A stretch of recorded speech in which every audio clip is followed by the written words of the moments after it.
If you've worked in corporate America any length of time, you're familiar with the word salad of terms HR comes up with to soften the impact of a layoff. But whether HR spins this as restructuring, right-sizing, reducing workforce, streamlining staff augmentation, or an adjustment in headcount, you're basically fired. Now, the crazy thing is, if you work in tech, banking, or lending right now, you've probably noticed some of your old coworkers adding the little open for work sign on their LinkedIn profiles. And no doubt you've probably seen the announcements of layoffs from global brands like Citibank, Facebook's parent company Meta, and even certain departments within Amazon. With so many recent examples of downsizing and more layoffs being announced every week, the big question is this: with all the uncertainty in the job market, is there anything you can do to position yourself as someone who gets to keep their job inside these companies? As someone with more than 15 years of survival experience in corporate America, I've gone through my share of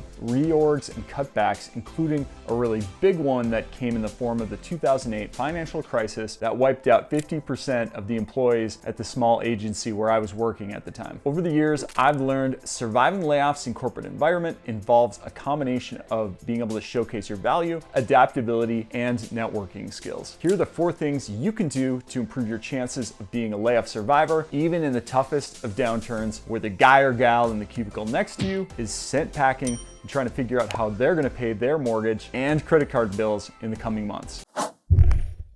Here's tip number 1, be valuable to your boss. In certain layoff situations, your boss is going to have a lot of influence over who gets laid off and who gets to stay on the team. This is especially true inside smaller companies where managers actually know who the high performers and low performers are on their team. Having a good relationship with your boss can also be critical if you work in a group where the total head count of your team is being reduced, but not completely eliminated. I know I've personally benefited from working directly with my boss on different projects and solving problems that came his way instead of creating new ones, being needy, or just plain difficult to work with. By the way, this approach is very different from trying to suck up or becoming best friends with your manager. Instead, it's about demonstrating that you solve your boss's problems, that you are an asset, and that you're just plain easy to work with. If your contributions are both visible and valued by your boss, you're just gonna have a much better chance than your coworkers on your team who are lazy or a pain to work with. And if your boss is smart, they're gonna advocate to keep you employed if they can. Now, the next tip is the approach I've used more than any other to remain gainfully employed in my own career. Tip 2,